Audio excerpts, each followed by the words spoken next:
عشرۂ مغفرت کا پہلا دن اور پہلا جمعہ آپ کو مبارک ہو۔ اللہ تعالیٰ کی مغفرت کے حصول کے لیے ہر کوشش کرتے رہنا چاہیے۔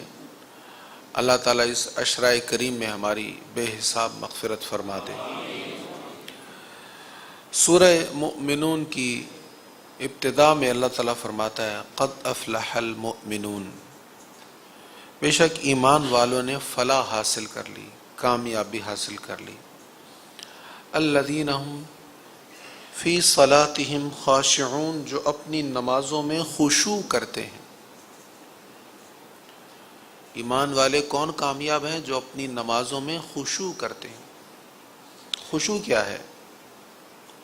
خشوع خا شین واو عین، خشوع ایک کیفیت ہے، ایک حالت ہے۔ بعض نے کہا کہ جسم کی ظاہری حالت، جسم کے اعضاء کا عاجزی میں آنا، یہ خشوع ہے، اور بعض نے کہا نہیں، خشوع کا تعلق صرف دل کے ساتھ ہے۔ تمہارے دل میں عاجزی ہونی چاہیے، دل نرم ہونا چاہیے۔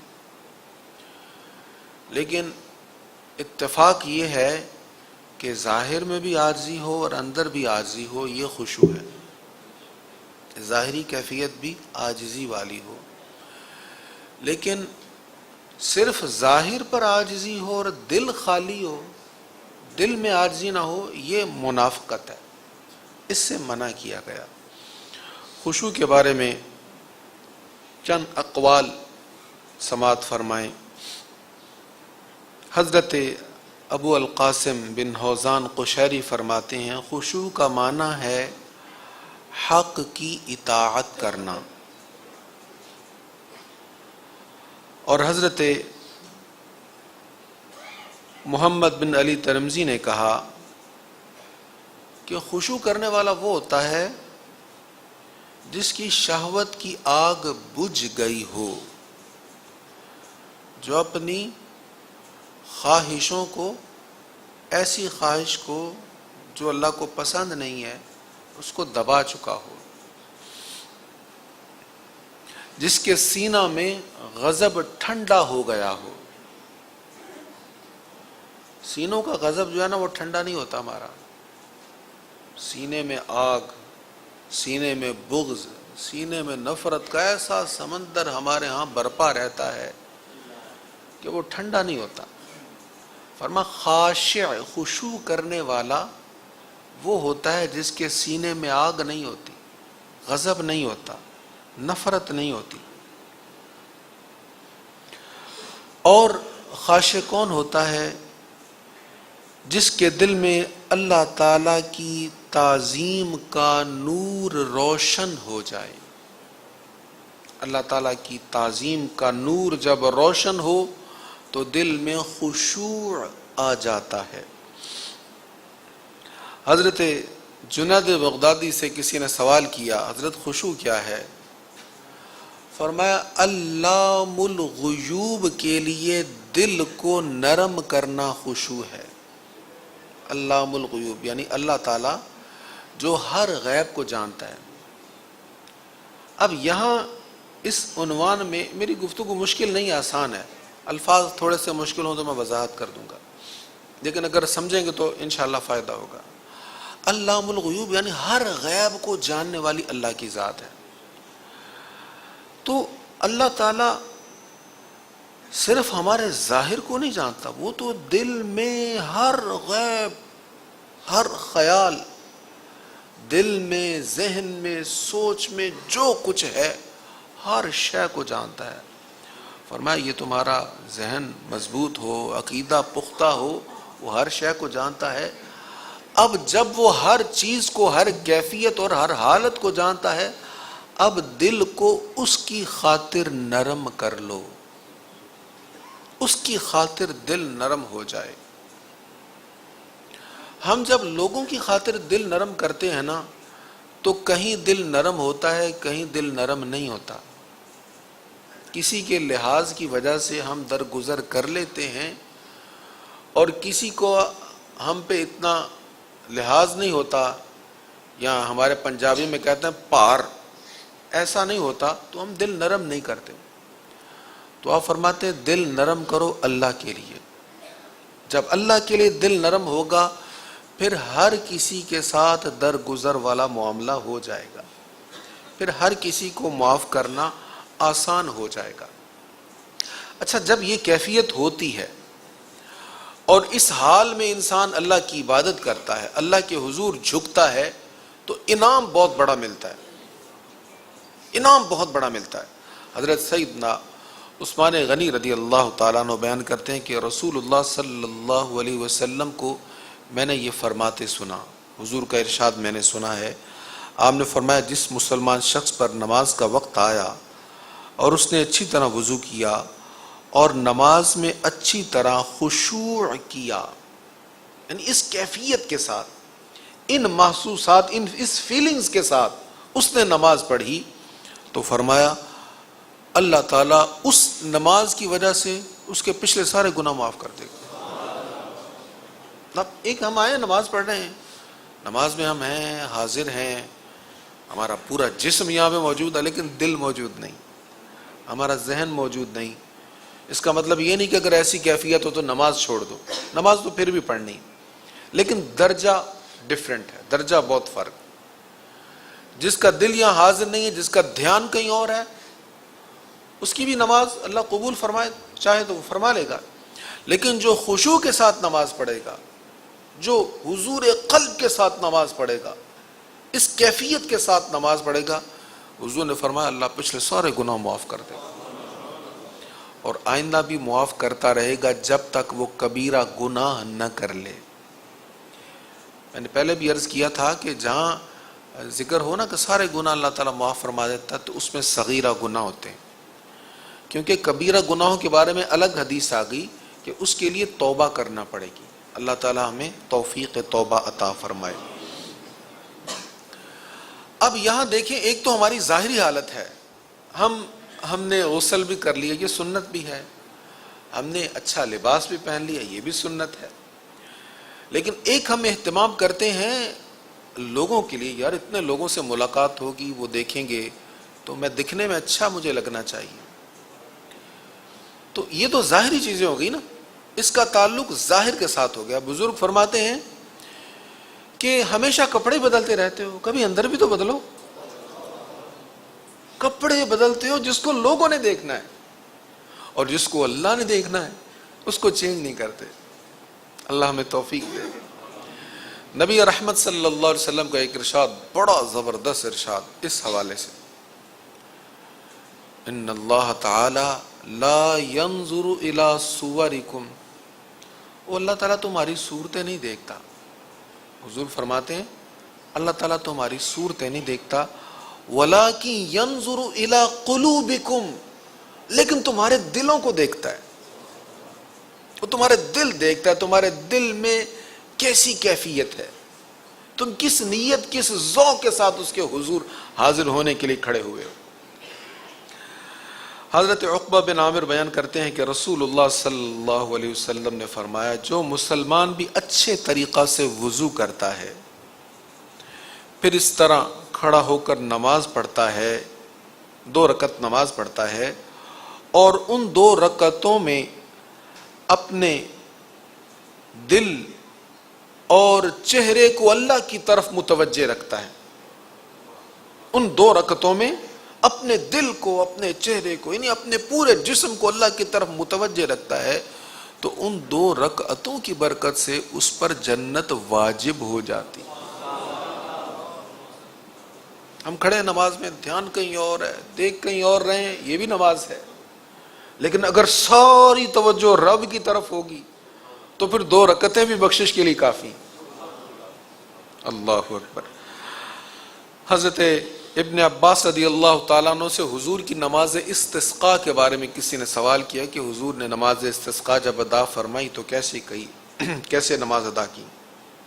انہوں نے تفصیل سے بتایا, کہا حضور باہر تشریف لائے, عاجزی کرتے ہوئے, گڑ گڑاتے ہوئے اور آہوزاری کرتے ہوئے, اللہ کی بڑائی بیان کرتے ہوئے حضور نے نماز استسقاء ادا فرمائی. تو نماز میں اگر ایسی کیفیت نصیب ہو جائے تو یہ حضور کی سنت بھی ہو جائے گی, اور انشاءاللہ اللہ تعالیٰ اس کے صدقے جنت بھی عطا فرمائے گا۔ حضرت عبداللہ بن مسعود رضی اللہ تعالی عنہ نے فرمایا کہ جس شخص نے اللہ کے لیے خشوع کرتے ہوئے عاجزی کی، اللہ تعالیٰ اس کو قیامت کے دن سر بلند کرے گا۔ تو خشوع میں عاجزی ہے نا، جو اللہ کے لیے عاجزی کرے گا اللہ قیامت کے دن اس کو شان عطا فرمائے گا، اور جس نے دنیا میں تکبر کیا اللہ تعالیٰ قیامت کے دن اس کو جھکا دے گا۔ یہ خشوع کا اگینسٹ، اس کی ضد تکبر بھی ہے، اور یہ تکبر ہی وہ چیز ہے جس نے وہ جو فرشتوں کا استاد بنا ہوا تھا اس کو اتنا ذلیل کر دیا کہ راندہ درگاہ کر دیا۔ شیخ سعدی فرماتے تکبر مکن زی نہار پسر کہ روزے زدستش درائی بسر۔ اے بیٹے تکبر نہ کر، ایک دن اس کی وجہ سے تم منہ کے بل نیچے گر جائے گا۔ تکبر عزازیل راخار کرد بزندان لعنت گرفتار کرد۔ یہ تکبر تھا جس نے عزازیل کو یعنی ابلیس کو لعنت کے طوق میں گرفتار کر دیا اور اس کو اتنے اونچے منصب سے نیچے گرا دیا۔ تو اللہ تعالیٰ کی بارگاہ میں جھکنے والا عظیم مرتبے والا ہو جاتا ہے۔ مولا روم فرماتے ہیں نہاد شاخ پر میوہ سر بر زمین، کہ جس شاخ پر پھل زیادہ ہوتا ہے نا، جتنا پھل کا لوڈ وزن بڑھتا وہ جھکتی جاتی، اور جس کا وزن پھل کا بہت زیادہ ہو جاتا ہے اس شاخ کا سر زمین کے ساتھ لگ جاتا ہے۔ تو جیسے جیسے انسان کا سر اللہ کے حضور زمین کے ساتھ لگتا جاتا ہے اس کے من کا پھل بڑھتا جاتا ہے، اس کے اندر کی دنیا سیراب ہوتی چلی جاتی ہے۔ حضرت عبداللہ بن عمر رضی اللہ تعالیٰ عنہما سے کسی نے یہ سوال کیا جناب یہ الذین ہم فی صلاتہم خاشعون کا مطلب بتائیں، یہ خشیت کیا ہے، یہ خشوع کیا ہے؟ تو آپ نے فرمایا جب صحابہ نماز پڑھتے تھے تو اپنی نماز کی طرف توجہ رکھتے تھے، اپنی نظریں جھکا کر سجدہ کی جگہ پر رکھتے تھے، ان کو یہ یقین ہوتا تھا کہ اللہ ان کی طرف متوجہ ہے اور وہ دائیں بائیں نہیں دیکھتے تھے۔ یہ بڑی اہم بات ہے۔ اب دیکھیں میں اگر آپ کی طرف دیکھوں، میں آپ کی طرف دیکھوں اور آپ پیچھے دیکھیں یا کہیں اور دیکھیں تو مجھے فیل ہوگا میں اس سے بات کر رہا ہوں انہوں نے مجھے دیکھا نہیں۔ آپ کسی ایک فرد سے بات کر رہے ہوں اور اس کا دھیان بچے کو آپ سمجھا رہے ہوں، اس کے ہاتھ میں موبائل اور وہ گیم کھیل رہا ہو، آپ اس سے بات کر رہے ہیں تو آپ کو برا لگے گا، آپ کہیں گے بیٹا اس کو بند کر میری طرف دیکھ، میری بات دھیان سے سن۔ تو عبداللہ ابن مسعود کہتے ہیں دیکھو جب تم اللہ کے حضور حاضر ہو نا تو اللہ کے سامنے ہو، اب دھیان اسی کی طرف لگاؤ، دھیان اسی کی طرف لگاؤ، کیونکہ جب انسان نماز پڑھ رہا ہوتا ہے اللہ اس کی طرف متوجہ ہوتا ہے۔ اب اللہ ہماری طرف متوجہ ہو اور ہم بازار کی طرف متوجہ ہوں، ہم گھر کی طرف متوجہ ہوں، تو یہ دل کے اعتبار سے ایک بے ادبی ہے۔ وہ کریم ہے، وہ چاہے تو ایسی نماز بھی قبول فرما لے، لیکن خشوع اس میں نہیں ہے۔ جب اللہ کے حضور حاضر ہوں تو یہ ذہن میں رہے کہ اللہ ہماری طرف متوجہ ہے اور دھیان کہیں اور نہ ہو۔ اللہ اکبر۔ بڑے لوگوں کی بڑی باتیں ہوتی ہیں اور کمال کی باتیں ہوتی ہیں، دل تڑپا دینے والی باتیں ہوتی ہیں۔ حضرت علی بن حسین جو ہمارے ہاں حضرت امام زین العابدین مشہور ہیں، حضرت سیدنا امام زین العابدین رضی اللہ تعالیٰ عنہ جب بھی وضو کرتے نا تو چہرے کا رنگ بدل جاتا، وضو کرتے ہوئے چہرے کا رنگ بدل جاتا۔ ایک دن کسی نے کہا حضرت یہ وضو کرتے ہوئے چہرے کا رنگ کیوں بدل جاتا ہے؟ کہتے تمہیں پتا نہیں میں کس کی بارگاہ میں حاضر ہونے جا رہا ہوں؟ اللہ اکبر۔ آپ نے شاید وہ کلپس دیکھے ہوں، بڑے افسر کے پاس، بڑے قاضی کے پاس ایک شخص کٹہرے میں کھڑا ہے اور وہ اپنا بیانیہ دینے سے قاصر ہے، اپنی بات کہہ رہا ہے تو زبان سے الفاظ لڑ کھڑاتے ہیں، لوگوں کو جسم پر کپ کپی طاری ہوتی ہے. کیوں؟ اس لیے کہ اس کی جنبش قلم سے میری تقدیر کا، میری قسمت کا فیصلہ ہونے جا رہا ہے. یہ پتہ نہیں میرے بارے میں کیا لکھ دے. اور آپ نے یہ بھی دیکھا ہوگا کہ بڑی کرسیوں پر بیٹھ کر لوگ خدائی سے دعوے کرنے لگ جاتے ہیں، اور جب کوئی کپ کپا رہا ہوتا ہے نا، کسی سے صحیح بات نہ کہی جائے، زبان لڑکھڑائے، تو مسکراتے ہیں کہ دیکھو آج میرے پاس آیا تو کیسے اس سے بات نہیں ہو رہی. ذرا سوچیں تو صحیح. میں پچھلے دنوں ایک بزرگوں کا قول میں نے پڑھا، وہ کہتے تھے اے بڑے عہدوں پہ بیٹھنے والوں، لوگ تمہارے پاس آئیں تو کبر نہ کیا کرو، ایک دن تم نے بڑی بارگاہ میں جانا ہے، ایک دن تم نے بھی حاضر ہونا ہے، ایک دن بڑی عدالت لگنی ہے، وہاں تم نے بھی پیش ہونا ہے. تو اگر کسی ایسے شخص کے پاس ہمیں جانا پڑ جائے جس کے ایک سائن سے ہمیں ٹینڈر ملنا ہو یا ہماری ڈیل ہونی ہو، تو ہم پر ایک خوف سا طاری ہو جاتا ہے، یار کہیں پھنس نہ جاؤں، کہیں مشکل میں نہ پڑ جاؤں. تو امام زین العابدین کہہ رہے ہیں ارے سوچو تو صحیح میں کس کے پاس جا رہا ہوں، کس کی بارگاہ میں حاضر ہو رہا ہوں. مسجد میں گئے، بھاگے بھاگے گئے، ٹائم دیکھا، بھاگے بھاگے واپس آ گئے، ٹھیک ہے چلے گئے، فرضیت ادا کر لی. لیکن اس کیفیت کے ساتھ جب مسجد میں جائیں گے کہ کس کے پاس جا رہا ہوں، کس کی بارگاہ میں حاضر ہو رہا ہوں. اللہ اکبر. رسول کریم علیہ الصلوۃ والتسلیم جب دیکھتے نا بادل زور سے گرجے تو حضور ڈر جاتے، چاند کو گرہن لگا حضور ڈر جاتے، خوف طاری ہوتا چہرے پر. اللہ کے حبیب ہیں، وحی کا نور سینے میں روشن ہے. جبریل امی کئی ہزار بار آپ کی بارگاہ میں حاضر ہوئے پیغام لے کر. اتنا گہرا رابطہ ہے کہ کسی اور کا رابطہ نہیں اللہ کے ساتھ ایسا جیسے محبوب کریم علیہ السلام کا ہے. خوف کا یہ عالم. حضور آپ کیوں ڈرتے ہیں؟ فرمایا پہلی قوموں پر ایسے ہی عذاب آتے تھے، پہلی قوموں پر ایسے ہی عذاب آتے تھے. ام المؤمنین سیدہ عائشہ صدیقہ رضی اللہ تعالی عنہا ایک دن عرض کرنے لگیں یا رسول اللہ صلی اللہ علیہ وسلم، جب سے میں نے یہ حدیث سنی ہے نا آپ کی، آپ کا ارشاد سنا ہے کہ قبر جو ہے وہ ہر انسان کو دبائے گی، آقا میری تو نیند ہی اجڑ گئی ہے، مجھے تو نیند ہی نہیں آتی. یہ اللہ والوں کی باتیں ہیں. ہم ساری باتیں سنتے ہیں، وقتی طور پر ہمیں محسوس ہوتا ہے، بعد میں ہم سب بھول جاتے. یا رسول اللہ مجھے اس دن سے گہری نیند نہیں آتی. حضور نے فرمایا عائشہ قبر سب کو دباتی ہے، لیکن گنہگار کو ایسا زور سے دبائے گی کہ دائیں پسلیاں بائیں پسلیوں میں پیوست ہو جائیں گی، لیکن ایمان والے کو، صالح کو، نیک کو ایسے پیار سے دبائے گی جیسے ماں اپنی آغوش میں لے کر دباتی ہے. یہ کیفیت دیکھیے، کیسا خوف ہے دل میں، کیسی کیفیت ہے ان کی. اللہ اکبر. حضرت قتادہ رضی اللہ تعالی عنہ نے کہا. اچھا حضرت امام زین العابدین کی ایک اور بھی اس طرح کی روایت ہے.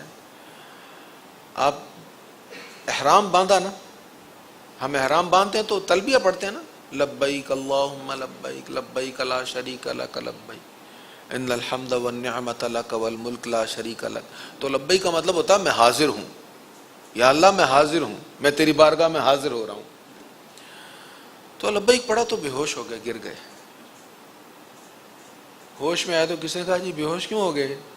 فرمایا میں نے کہا لبیک، مجھے ڈر لگا کہیں آگے سے جواب نہ ہے لا لبیک. وہ اوپر اوپر سے کہتا ہے تو دل سے تو حاضر ہے ہی نہیں.